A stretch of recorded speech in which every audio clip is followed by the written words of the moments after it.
नमस्कार, मैं मुस्कान सिंह और आप देख रहे हैं के न्यूज़। फिलहाल वक्त हो चुका है उत्तराखंड की खबरों का, लेकिन उससे पहले रुक कर लेते हैं सुर्खियों का। धामी सरकार ने नया पोर्टल किया लॉन्च। अब देश में कहीं का भी गोद बिल्डर दागी होगा तो कुंडली बताएगा रेरा। केमिकल फैक्ट्री में लगी भीषण आग, एक व्यक्ति झुलसा, कईयों के फंसे होने की सूचना। मौके पर फायर ब्रिगेड मौजूद। परिवहन विभाग ने 4 जिलों में 544 दुर्घटना संभावित स्थल को लेकर NHAI को भेजा पत्र। राज्य में बनेगी 3 नई जेल। सेंट्रल जेल सितारगंज का होगा विस्तार, जल्द शुरू होगा निर्माण। मौजूदा वक्त में उत्तराखंड में 11 जेल अभी। परिवहन विभाग में कई ARTO RTO के हुए तबादले, संदीप सैनी बने देहरादून के RTO। उत्तराखंड में परीक्षा लेने लगी गर्मी, पहाड़ से मैदान तक हो रही धूप, जल्द एक्टिव होगा पश्चिमी विक्षोभ। आप देख रहे हैं के न्यूज़, खबरों का सारथी। रुक कर लेते हैं खबरों का। खबर हरिद्वार से है, जहां केमिकल फैक्ट्री में लगी भीषण आग, 3 लोगों के फंसे होने की आशंका। खबर हरिद्वार से है, 3 लोगों के फंसे होने की आशंका। मौके पर फायर विभाग की टीम नहीं पहुंची।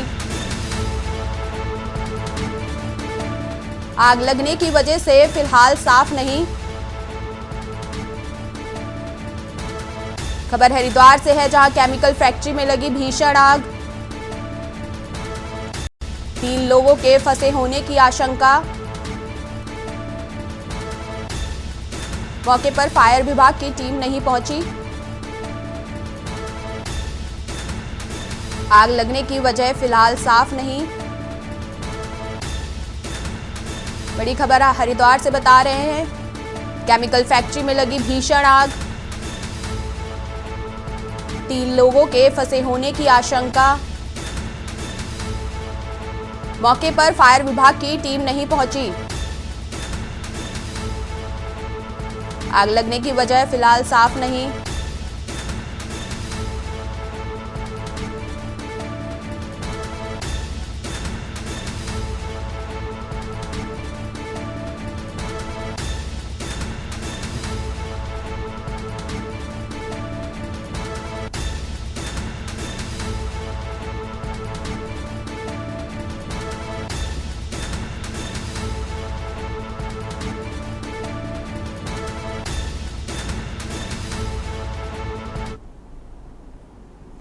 खबर पौड़ी से है, जहां शहर के देवप्रयाग रोड स्थित मां वैष्णो देवी मंदिर अचरीखाल में चैत्र नवरात्रि का समापन पर्व बीती देर रात तक जारी रहा। इस दौरान मंदिर पहुंचे श्रद्धालुओं ने मां दुर्गा के सुख समृद्धि और शांति की कामना की। मंदिर के 26वें वार्षिकोत्सव में विधायक राजकुमार पोरी मुख्य अतिथि और नगर पालिका अध्यक्ष की हिमानी नेगी, पूर्व जिला पंचायत अध्यक्ष केशर सिंह नेगी व ब्लॉक प्रशासन कोट पूर्णिया नेगी विशिष्ट अतिथि के रूप में शामिल होने पहुंचे।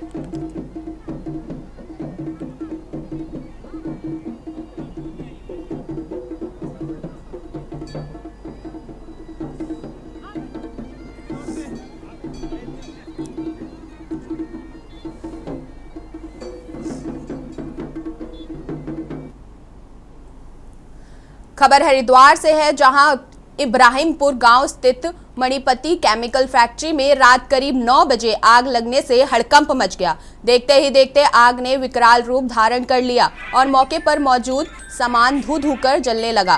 फैक्ट्री में उठ रही आग की लपटें इतनी तेजी थी कि कई किलोमीटर दूर से दिखाई दे रही थी। सूचना पाकर SP सिटी पंकज गोरेला स्वयं मौके पर पहुंचे और फायर टीम तत्काल घटनास्थल पहुंचने के निर्देश दिए। पाया गया कि एक व्यक्ति आग में फंसकर बुरी तरह से झुलस गया है, जिसे एम्बुलेंस के जरिए अस्पताल भेजा गया। फैक्ट्री के अंदर कुछ लोगों के फंसे होने की आशंका जताई जा रही है, इसलिए आग पर जल्दी से जल्दी काबू पाने के लिए सिडकुल और मायापुर और सहित अन्य फायर स्टेशनों से दमकल बुलाई गई। अभी तक आग पर पूरी तरह से काबू नहीं पाया जा सका है। हालांकि दमकल कर्मी लगातार मोर्चा संभालकर कड़ी मशक्कत कर रहे हैं।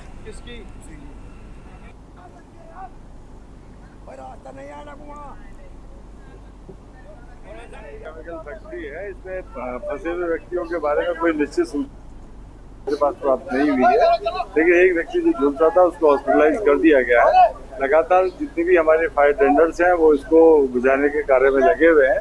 आग अब पहले की अपेक्षा कम हुई है। जब आग लगी थी तो बता रहे हैं कि ज्यादा आग थी, हम लोग कंट्रोल कर रहे हैं। लगातार इसको आग बुझाने की कार्रवाई की जाए। सर, प्रथम दृष्टि आग क्या कारण लगा? प्रथम दृष्टया जो अभी जानकारी मिली है उसमें यह है कि इसका कुछ केमिकल का टेंडर आया था, पहले आग उस पर लगी। अभी इसके कारण स्पष्ट नहीं है। आग बुझने के उपरांत पूरी जांच क्या हो जाएगी उसके बाद। खबरों में आगे बढ़ते हैं। खबर नैनीताल से है, जहां भीमताल में चलती बाइक पर अचानक आग लग गई।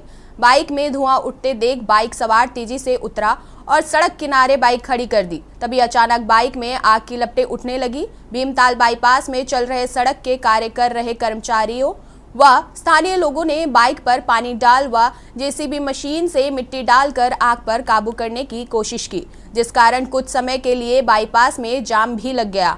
आग लगने का कारण बाइक सवार को पता नहीं चल पाया है। बाइक को मिट्टी से ढकने के बावजूद बाइक में लगातार धुआं उठता रहा। सूचना के बाद मौके पर पहुंची दमकल विभाग की टीम ने बाइक पर पानी की बौछार कर आग पर काबू पाया। फिलहाल इस घटना में कोई हताहत नहीं हुआ।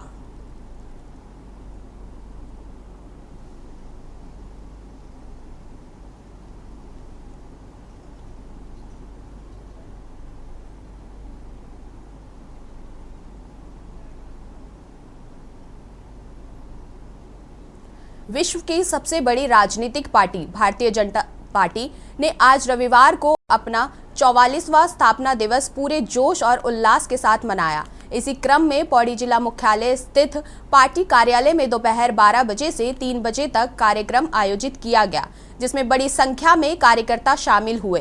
कार्यक्रम की शुरुआत भाजपा जिला अध्यक्ष कमल किशोर रावत और विधायक राजकुमार पोरी द्वारा पार्टी ध्वज फहराने के साथ हुआ। इस मौके पर भाजपा के संघर्षों, उपलब्धियों और देश की राजनीति में उनके योगदान को दर्शाने वाली एक विशेष प्रदर्शनी भी लगाई गई। पार्टी कार्यालय में आयोजित विचार गोष्ठी में वक्ताओं ने भाजपा की स्थापना से लेकर नरेंद्र मोदी के नेतृत्व में सशक्त भारत के निर्माण तक के सफर का प्रकाश डाला।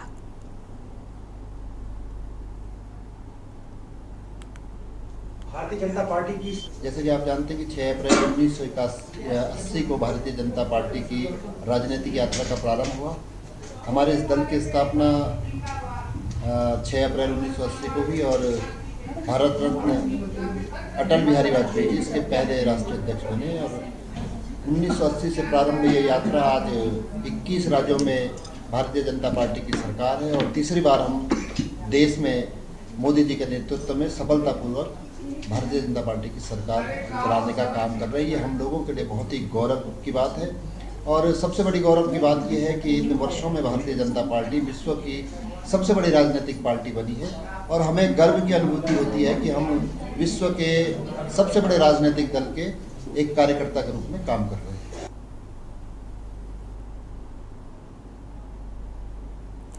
खबर रुड़की से है, जहां खानपुर से भाजपा के पूर्व विधायक कुंवर प्रताप सिंह चैंपियन के कैंप कार्यालय पर भाजपा का स्थापना दिवस बड़ी धूमधाम से मनाया गया। इस दौरान कुंवर प्रणव सिंह चैंपियन की पत्नी रानी देवयानी और उनके समर्थकों की भारी भीड़ मौजूद रही। इस मौके पर चैंपियन के कैंप कार्यालय पर पूजा पाठ के बाद भाजपा का झंडा भी फहराया गया।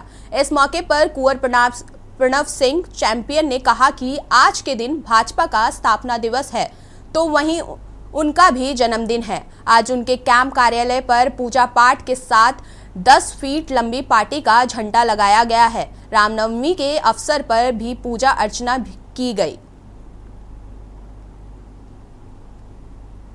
हर्ष का विषय है कि पवित्र नवरात्र के उपरांत रामनवमी के दिवस और अभी रमज़ान पाक के महीने में मुक़द्दस ईद के बाद हमारी भारतीय जनता पार्टी का 6 अप्रैल को स्थापना दिवस है।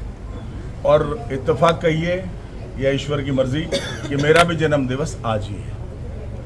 और आज हमने सब अपने वरिष्ठ कनिष्ठ कार्यकर्ता साथियों के साथ, अधिकारियों के साथ भाजपा के निर्णय लिया। खबर देहरादून से है, जहां 9 दिन तक व्रत रखने के बाद श्रद्धालु नवमी के दिन विशेष पूजा अर्चना कर रहे हैं।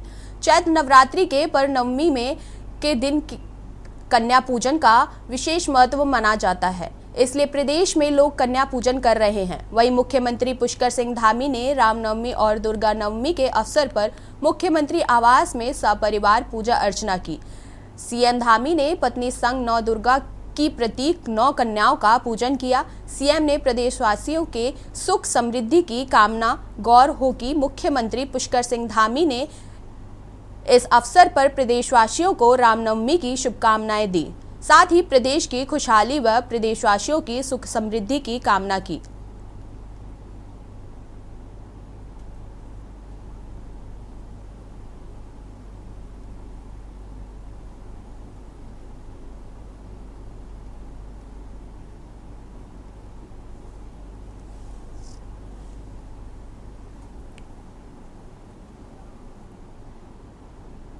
खबरों में आगे बढ़ते हैं। अगली खबर हरिद्वार से है, जहां उत्तराखंड के शिक्षा मंत्री धन सिंह रावत रामनवमी के अवसर पर हरिद्वार पहुंचे, जहां उन्होंने संतों से आशीर्वाद लिया और हरिद्वार की कुलदेवी माया देवी मंदिर में पूजा अर्चना कर प्रदेशवासियों की सुख समृद्धि की कामना की। मंत्री रावत ने कहा कि रामनवमी का दिन बेहद पावन है और आज की ही दिन भारतीय जनता पार्टी का स्थापना दिवस भी है। ऐसे शुभ अवसर पर मां माया देवी का आशीर्वाद मिलना विशेष महत्व रखता है। उन्होंने प्रदेशवासियों को रामनवमी की शुभकामनाएं देते हुए कहा कि इस वर्ष को पूरे विश्व में सहकारिता वर्ष के रूप में मनाया जा रहा है। इसके तहत विभिन्न कार्यक्रम आयोजित किए जाएंगे, जिससे सहकारिता आंदोलन की ओर बल मिलेगा।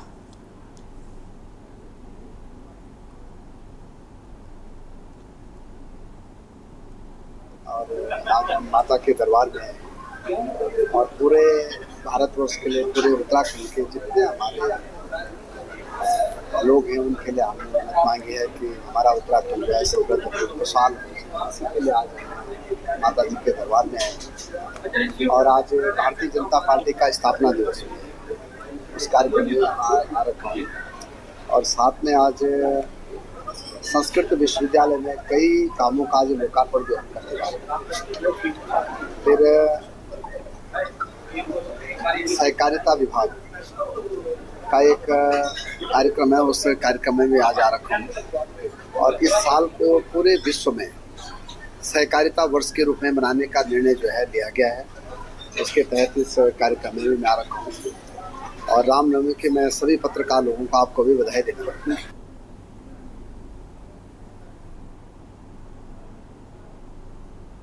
खबर नैनीताल से है, जहां देश भर में रामनवमी के अवसर पर मंदिरों में पूजा अर्चना का आयोजन हो रहा है, तो वहीं सरोवर नगरी नैनीताल रामनवमी के अवसर पर मां नयना देवी मंदिर में भी श्रद्धालुओं का तांता लगा हुआ है। बड़ी संख्या में स्थानीय लोग के साथ नैनीताल पहुंचे पर्यटक भी पूजा अर्चना करते नजर आए। रामनवमी को भव्य बनाने के लिए राम भक्तों द्वारा नगर में राम रैली आयोजित की गई, जिसमें सैकड़ों की संख्या में राम भक्तों की भगवा रैली निकाली। इस बीच जय सिया राम के जयकारे से सरोवर नगरी गूंज उठी। राम भक्तों का कहना है कि धर्म और संस्कृति को आगे बढ़ाने के लिए जय श्री राम सेवा दल हमेशा से ही प्रयासरत रहा है। बहुत बड़ा है, लोगों में एक जोश है कि इस बार हमारा राम जन्मभूमि जो अयोध्या का विशाल राम मंदिर मोदी जी ने बनाया है।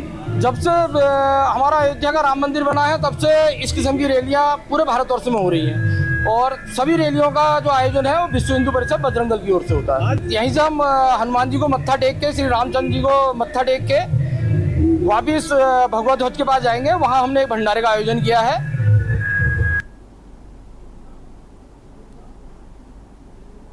खबर उत्तरकाशी से है, जहां उत्तरकाशी में चैत्र रामनवमी की धूम रही। रविवार को श्रद्धालुओं ने हवन पूजन कर नवरात्र का व्रत पूर्ण किया। रामनवमी पर मां रेणुका कटौती देवी मंदिरों से पूजन के लिए श्रद्धालु की लंबी कतार सुबह से लगी है।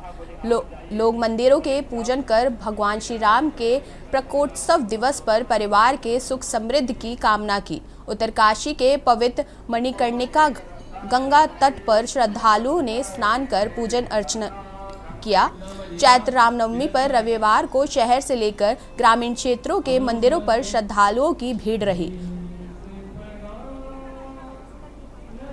सिद्धपीठ मंदिर है और 100 साल से प्राचीन काल से आ रहता है और यहाँ पहले सबसे पहले आपके माध्यम से समस्त भारत की सम्रांत जनता, उत्तराखंड की जनता को नवरात्रि की हार्दिक शुभकामनाएं। आज जो है यहाँ पर नवम दिवस है, तो ये नवम दिवस जो है सिद्धात्री का होता है। जो भी मनसा वाचा कर्म से जो है माँ भगवती को याद करते, स्मरण करते, जो भी मनोकामना बोलते हैं वो उनकी पूर्ण होती है। और यहाँ पर माता के दर्शन के लिए अपार जन समूह, जहाँ जिसकी कोई क्षमता नहीं होती, जगह जगह से कोई पौड़ी गढ़वाल से आ रहे हैं, कोई देहरादून से आ रहे हैं, कोई हमारे पूरे गढ़वाल से आ रहे हैं, कोई कुमाऊं से आ रहे हैं। तो ये सब माँ का आशीर्वाद है। और आपके माध्यम से मैं सरकार को भी एक अवगत कराना चाहता हूँ कि यहाँ पर मूल सुविधा नहीं है। मंदिर है, यहाँ हजारों लोग माता के दर्शन करने आते हैं। आज रामनवमी के दिन जो भी यहाँ आता है माता उसकी मनोकामना पूर्ण करती है। और यहाँ श्रीमद् भागवत भी बैठ रखी है, सब लोग माता का आशीर्वाद ले रहे हैं और माता रानी सबकी मनोकामना पूर्ण करती है। वक्त हो चुका है एक छोटे से ब्रेक का, मिलते हैं ब्रेक के बाद। मुख्यमंत्री पुष्कर सिंह धामी की विधानसभा जनपद चंपावत टकनपुर में सुप्रसिद्ध मां पूर्णागिरी मंदिर में श्रद्धालुओं को निःशुल्क बेहतर चिकित्सा हेतु बनबसा में सीमांत सेवा फाउंडेशन द्वारा चिकित्सा कैंप लगाकर श्रद्धालुओं को निःशुल्क जांच के लिए औषधि वितरण करने का बेहतर कार्य किया जा रहा है। स्वास्थ्य लाभ के ले रहे पूर्णागिरी श्रद्धालुओं का कहना है कि पहली बार पूर्णागिरी आने वाले श्रद्धालुओं के लिए फ्री चिकित्सा की सेवा दी जा रही है, इससे काफ़ी खुशी है। मुख्यमंत्री के जनप्रतिनिधि दीपक रजवार ने बताया कि निःशुल्क स्वास्थ्य लाभ ले रहे पूर्णागिरी श्रद्धालुओं के साथ साथ बॉर्डर पर पड़ोसी देश नेपाल के भी लोग लाभ ले रहे हैं। पूरे नवरात्रों में सीमांत सेवा फाउंडेशन द्वारा निःशुल्क चिकित्सा शिविर यहाँ पर खोला गया है। इसमें जो माँ पूर्णागिरी के श्रद्धालु जो आते हैं, पूर्णागिरी दर्शन के बाद जो यहाँ नेपाल सिद्ध बाबा के दर्शन करने जाते हैं, तो ये बनबसा से लेकर गड्ढा चौकी तक इस 5-7 किलोमीटर के एरिया में कोई मेडिकल स्टोर या वगैरह कुछ नहीं है, कोई मेडिकल सुविधा नहीं थी। तो इसके मद्देनजर हमने सीमांत सेवा फाउंडेशन द्वारा ये निःशुल्क चिकित्सा शिविर खोला गया, जिसमें अभी तक लगभग 3000 से ज़्यादा लोगों ने अभी आज इसका 6वां दिन है। 6 दिन के अंदर 3000 से ज़्यादा लोगों ने यहाँ पर OPD ली है। इसमें हमारे 3 डॉक्टर लगातार काम कर रहे हैं। बहुत अच्छी व्यवस्था है। पहली बार ये जो स्वास्थ्य कैंप वगैरह लगाया गया है, इससे बहुत ही लोगों को सहूलियत है, आराम हो रही है। कोई भी दिक्कत होती है तो दवा मिल जाती है, आराम होती है। तो सरकार की बहुत ही अच्छी योजना है। कितने सालों से आ रहे हो यहाँ? पूर्णागिरी आए हो? अच्छा, तो ये आज क्या व्यवस्था देख रहे हो यहाँ? निःशुल्क है, अच्छा लग रहा है? तो इलाज हो रहा है लोगों का, बढ़िया लग रहा है। हम लखनऊ से आए, ये व्यवस्था बहुत अच्छी, पब्लिक के लिए, आम जनता के लिए बहुत अच्छी व्यवस्था की गई है। हर आदमी की सेवा ये बढ़िया, बहुत अच्छी सेवा है। तो अच्छा लग रहा है? बहुत अच्छा है, सबसे बढ़िया शुद्ध, मतलब जो सेवा करी जा रही है फ्री में, बहुत अच्छा इलाज हो रहा है। संविधान निर्माता डॉक्टर भीमराव अंबेडकर की जयंती से पूर्व हल्द्वानी में रविवार को संविधान जागरूकता 2 पहिया वाहन रैली का आयोजन किया गया। रैली का उद्देश्य लोगों को भारतीय संविधान और उनके अधिकारों के प्रति जागरूक करना रहा। रैली की शुरुआत ऊंचा पुल, मुखानी और तिकोनिया चौराहे से होते हुए अंबेडकर मैदान में जाकर संपन्न हुई। जैसे ही रैली तिकोनिया चौराहे पर पहुंची, वहां राजपुरा वार्ड नंबर 12 की पूर्व पार्षद एवं यूथ कांग्रेस की प्रदेश महासचिव राधा आर्या, सामाजिक कार्यकर्ता विनोद कुमार पिन्नू, पूर्व मेयर प्रत्याशी मनोज कुमार मन्नू समेत बड़ी संख्या में अनुसूचित समाज के गणमान्य लोगों ने पुष्प वर्षा कर भव्य स्वागत किया।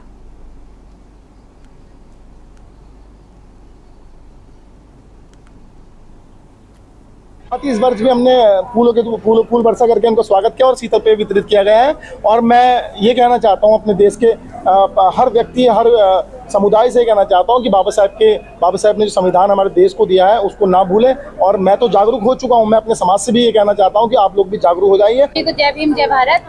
आज दलितों और गरीबों के मसीहा कहे जाने वाले बाबा भीमराव अंबेडकर जी की जो भारत का संविधान रचा था उसके सम्मान में आज 2 पहिया वाहन रैली का आयोजन किया जा रहा है। बहुत अच्छा है कि अब ऐसा कि नया युवक भी जाग रहा है, लोग जुड़ रहे हैं और काफी कार्य हो रहे हैं। और सबसे बड़ी बात यह है कि जैसे हमारे बाबा साहब भीमराव अंबेडकर जी ने एक संविधान बनाया और संविधान को बनाने के लिए कुछ मानसिक उनको सीमित करके वो रख दिया, बल्कि मैं चाहता हूँ उन्होंने सर्व समाज के लिए काम किया, प्रत्येक नागरिक के लिए काम किया। पहले जय भीम जय भारत और आप सभी चैनल वालों का मैं तहे दिल से स्वागत अभिनंदन करता हूँ। पूर्व वर्ष की भांति इस वर्ष भी संविधान सम्मान जागरूकता रैली का आयोजन समिति के द्वारा किया गया है।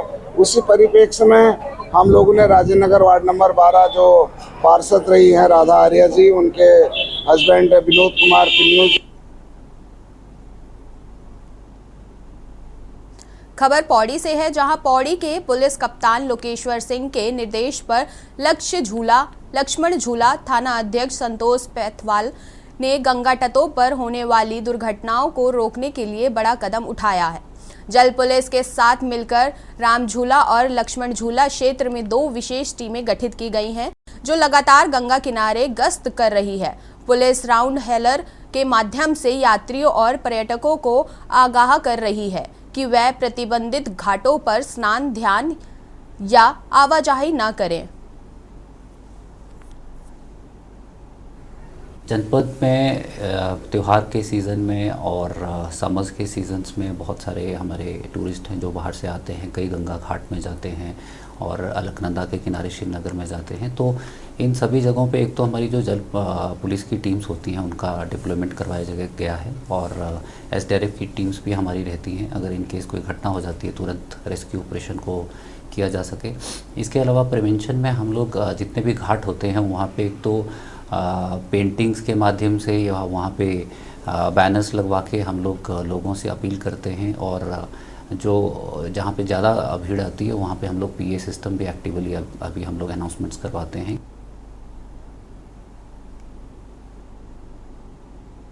खबर कालाडूंगी से है, जहां सरकार में दर्जा राज्य मंत्री बनी शांति मेहरा ने सरकार व संगठन का आभार जताया। वरिष्ठ भाजपा नेत्री शांति मेहरा को उत्तराखंड प्रदेश में वरिष्ठ नागरिक कल्याण परिषद का उपाध्यक्ष बनाया गया। शांति मेहरा पूर्व में भी कई महत्वपूर्ण पदों पर रह चुकी हैं। उनका राजनीतिक कैरियर बहुत लंबा है। उनको पूर्व में भी दर्जा राज्य मंत्री बनाया गया था। देहरादून के पदभार ग्रहण कर अपने कालाडूंगी निवास पहुंची शांति मेहरा ने पत्रकारों से रूबरू होते हुए प्रदेश सरकार व संगठन का आभार जताया।